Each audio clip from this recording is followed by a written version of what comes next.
This is the episode 2, yeah, of my dealing with poverty.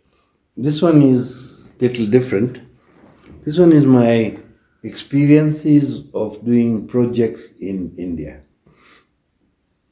And the first encounter was 1999 when two of my dad's friends came over to Kenya and they proposed a project to build a hospital in Jamnagar. And of course, I was fascinated by the whole concept. My dad was not very convinced, but they basically were raising funds. And they said, we're looking for 5 lakh rupees. So we invited them to dinner, two of them, and at the dinner we gave them 2 drafts each of 500,000. So they got 1 million rupees. And that really excited them. They said, we never asked for it and you were giving us out of your pure generosity. So that charged them to take the project forward because they had already been struggling with fundraising in India and they were short of almost 3 crore rupees. So they said, now you've given us 10,000, that's not enough. We are going to come back in a month's time or 2 months' time and you're going to help us raise more money. So my dad and I started thinking now, first, how do we trust them? So we started doing some background checking. We called our friends in Jamnagar, in Mumbai, find out who these guys are really and are they really doing it? Are they just con men? So that was positive. And of course my dad already knew these two gentlemen and they were close relatives, so that was not an issue. So we raised for them 2 crore rupees in Kenya. Of course, that helped the project because now they were looking at completing the project. So that was year 2000. They were completing the project, and Vijay and I and Kiral went to India in 2001 because she was getting married. We were going to do some shopping, and the trustees of this board of the hospital in Jamnagar came to Mumbai and rang me and said, we'd like to meet you in the evening, all the 6 trustees. So I said, well, what's up? I said, well, we are going to start thinking of opening the hospital in 3 months' time. So we would like to discuss it with you. I said, okay, well, most welcome. We'll have coffee and then we discuss. They came over and they said, we have discussed and we have agreed that the opening ceremony of the hospital will be done by your dad. That shook me because it's not normal. Usually what they do in Jamnagar, they will find the most prominent personality in Jamnagar to do the opening, give it credibility. So I proposed to them that you are doing the wrong thing. You should look at this option, not my dad. They said, because you gave us this initial 1 million rupees, that has charged us up and everybody else, and that's why we are honoring your dad and your family. So I had to take my dad to Jamnagar in year 2001 and do the opening.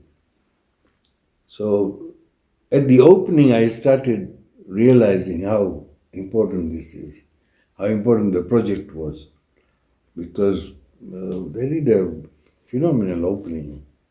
It involved everybody who was somebody in Jamnagar and the surrounding areas.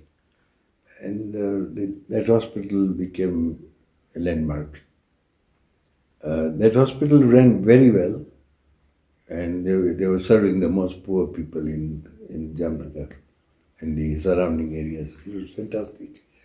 In fact, some patients got the dialysis done free of charge. so they could find sponsors. And in India, dialysis kills you. So we convinced them that you should do dialysis for Oshwals absolutely free of charge. And they agreed. And we carried on with them. And 5 years ago, the trustees quarreled. They quarreled. Yeah, it's normal human behavior. Egos don't match. So they quarreled and then closed the hospital. I was devastated. So I pursued the matter. I went to Jamnagar a couple of times, discussed, tried to find solutions. There's one particular personality who was a nuisance, but we couldn't do much about him. So I struggled for 5 years to find people, friends in Jamnagar, who would help me out and make sure this hospital is reopened. So 2 years ago, we succeeded. It's now reopened, working brilliantly well, serving the poor, and giving 10 million rupees rent to the trust, who then donate it to Visa Oshwal charities. So it's all perfect now. So that was the first encounter, yeah, and first experience of dealing with people in India, well-meaning people, but then all sorts of issues arise because you see money. Digvijay plot છે ત્યાં hospital. We passed by it. You saw it? Yeah. It's called Ayush. Ayush. Yeah. You should have gone in. You should have gone in and said, you are friends of mine. But they're doing a fantastic job. Okay, having learned from this experience, I started challenging my mind on what could be done next. So we started getting some reports and some first-hand experiences of Visa Oshwals living in slums in Bhiwandi. Unbelievable. Initially, we thought this is rubbish, it can't be true. So of course, we started doing background checks, and we got information from Jain sadhus who actually were working in that area that people are living pretty pathetic lives here. So on July 2011, two of my friends and Viju and I, four of us, visited Bhiwandi, the slums, to find out firsthand what the hell is going on. And this was the reality that they were living in pathetic conditions.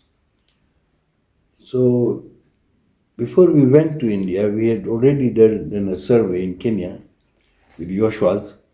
Okay, if we were to build flats for these poor people, would you donate? And they said, yes, we will donate. So we are now looking at a bigger project, looking at building about 150 flats, each costing 10 lakh rupees or 1 million rupees. So we have to raise 500,000 in Kenya per flat and half in India. Now you start talking to real people and say, can you guys cooperate and find the 500,000? Of course, they found it exciting that something is being done after 30 years of talking.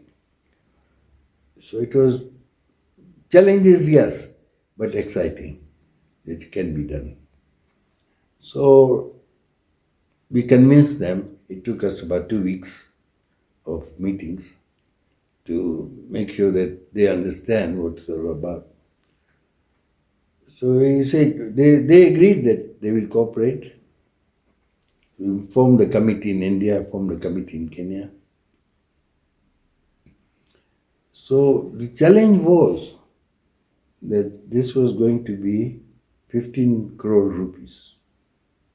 So, we had to make sure that we convince people in Kenya to part with the 5 lakhs and make sure these guys are going to do something in India, not take the money. So, these two colleagues of mine who have already lived, they had lived in Bhiwandi, so they knew Bhiwandi very well. And they had friends there also who could help us. So, we were struggling to find land. That's the first issue. They got an offer of piece of land for 45 million rupees. Now, the condition was that of the 45 million, 30 million has to be paid within 24 hours with first class money. There's no black money, yeah? So how do you raise that in 24 hours? So my two colleagues told me, if we let this opportunity go, we will not find similar piece of land at such a price. What do we do? So I told them, okay, let's send them the money. So I wrote out a check and the money got there in 12 hours. So we got moving. Everything started. So the confidence started now. Confidence started building up. So side by side, they were going to do 3 other projects. One was a college in Bhiwandi, one was an Oshwals center in Bhiwandi, and there was going to be Keshav Sports Center in Jamnagar. Simultaneously, all these are going to happen.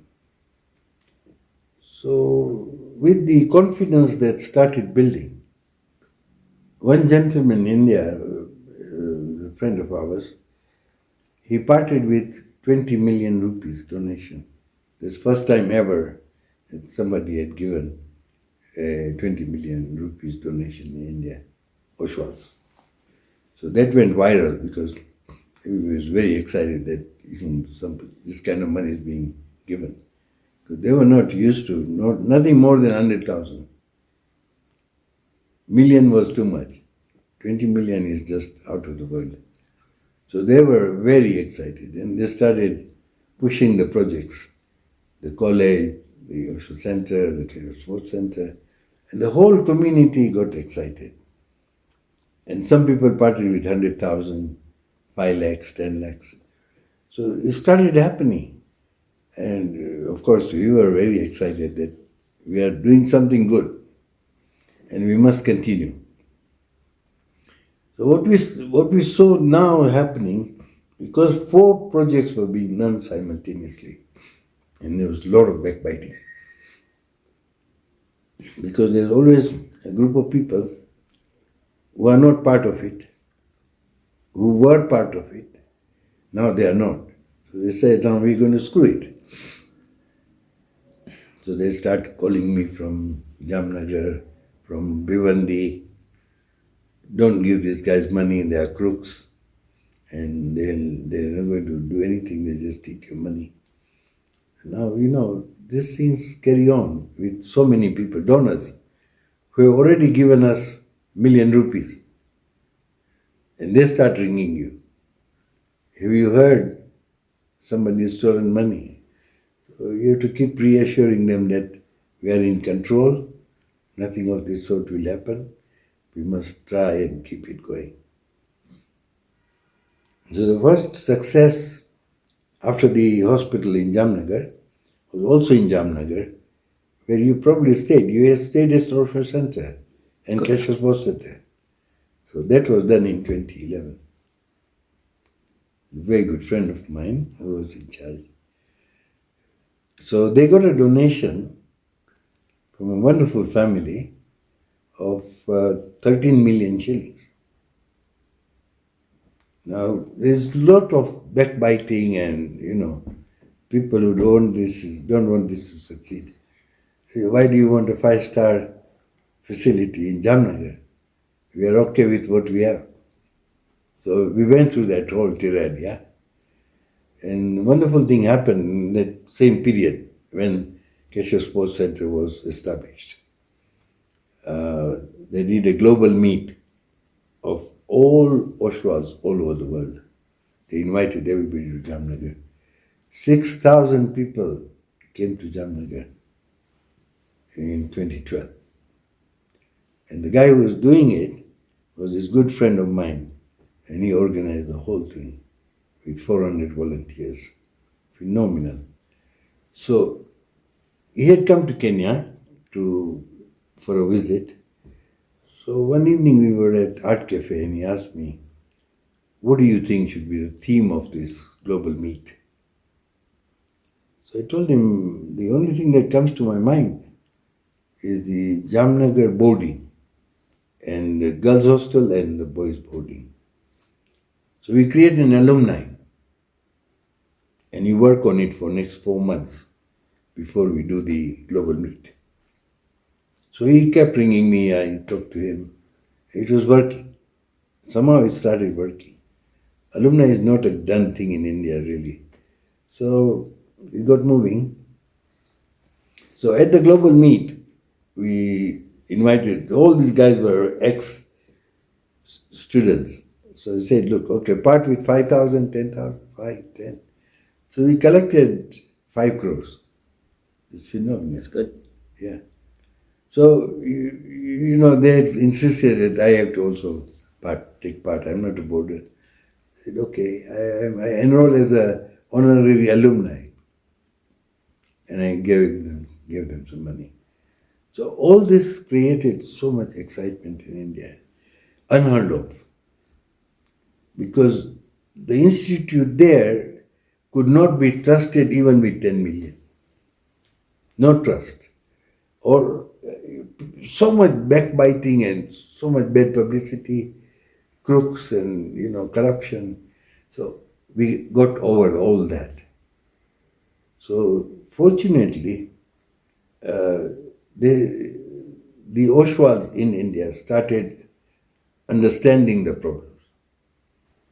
So soon after Global Meet in 2012, they did a survey of all the needy Oshwals, meaning those who are really badly off. There are 10,000 families in India, Oshwals. Out of that, you expect about 500 to be really bad, It's 5% who need help.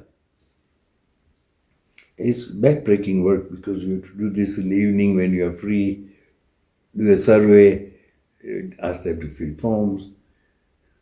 All that was done. We were startled that these guys are working hard, and we need to support them. So from the survey we established that we have to give at least 3,000 rupees per month per family to keep them, in existence. Afloat. Yeah. And sustain their lives. So many questions being asked. The moment you tell people that Mr. X is going to get 3,000 for doing nothing, they tell you are idiots. Ask him to work hard. Don't give him money. So I start getting phone calls and, my God, bad publicity. So I asked these guys, look, I have no idea how we deal with this crap, yeah? So they found a way. They said, look, we have to convince people that we are not doing the wrong thing. We are doing enough background research to establish why we should be giving them money. So ultimately, they accepted that this is something we need to do as Oshwals. And fortunately, the volunteers were very forthcoming. And we also did a survey of all the 52 villages from where we originate to find out how many Oshwals are still living there and how many are badly off. To our amazement, there were about 1,650 people, some elderly, some young, no health issues, very few people with diabetes or blood pressure and disease. In the villages. In the villages, they're happy. So the next question was, what can we do for them? So I propose that we first do a survey. What do they need? They said we were actually very happy. We don't need anything. There were very few families who opted for the 3,000 per month stipend. Yeah, so that is being done. Now the issue was we are going to build this residency for the people who are living in the slums. 150 units. The moment we announced that we are going to make them, first question was how much corruption will there be? Who is going to eat money here? And when you allocate the flats, how much bribe will you take? So all your reputation down the drain. Yeah. It took me so many years to create that reputation. So we discussed with the elders in Bhiwandi, and they came up with a brilliant idea. Fortunately, in India, the Oshwals are quite well organized. So all 52 villages have a small council in Mumbai, in Bhiwandi actually. So we got 200 applications for these 150 flats. And in that application, you always mention your original village. Yeah. So the village councils got all the applications.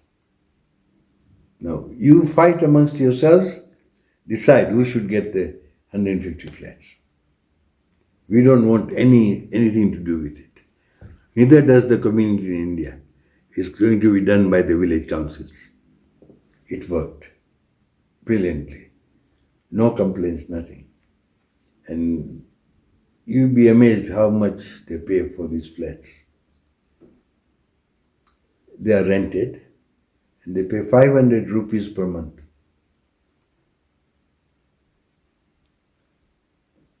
It's a deal, isn't it? Yeah. Fully furnished, 1 bedroom. So happy. It's created a new community. So the flats are owned by the community, but Yeah. the families living there rented Yeah. at a subsidized rate. So there is a internal committee, external committee. We have issues, obviously, when very poor people get into decent housing.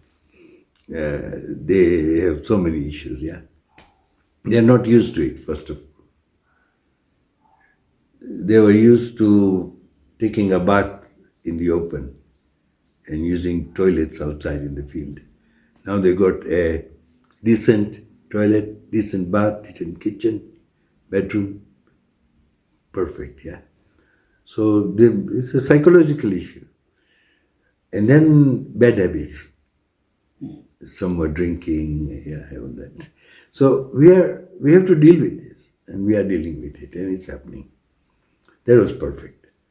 So this cooperation has gone beyond our expectations. So at the global meet, we had proposed that we create a corpus fund to sustain this organization over years. Of course, the question is, who's going to trust you? So I said, okay, here is my 10 million. I will trust you. So my family will ask me, have you gone mad? How can you trust people 10,000 kilometers away? What guarantees have you got? So I said, okay, if nobody is going to do it, it will never happen. Somebody is to start. So fortunately, from that small beginning of 10 million, we are now up to 50 million. So it's worked. Because, you need to create that faith and, belief. So One of the greatest problem with the human being is creating trust. And that's my joy, because what we kicked in created this huge faith thing, trust, credibility, transparency. And now the Oshwal community in India is able to give you monthly balance sheet, all on computers, and yearly audit, monthly audit, and they have an income today of 60 million rupees per year. Wow. And 60 million is being spent on various activities. It's wonderful stuff. Huh? So, yeah, a year ago, I was told to go to Jamnagar, do a special ceremony and put a plaque and all sorts of things. But I always told them, and this is my stand even today. See, when somebody comes to you, like anybody comes to you and says, look, I'm doing a project and I want a donation of 1 million shillings. So you start asking questions. Now, if they're not fundamentally correct and they're not credible, nobody's going to trust them. It's all about trust.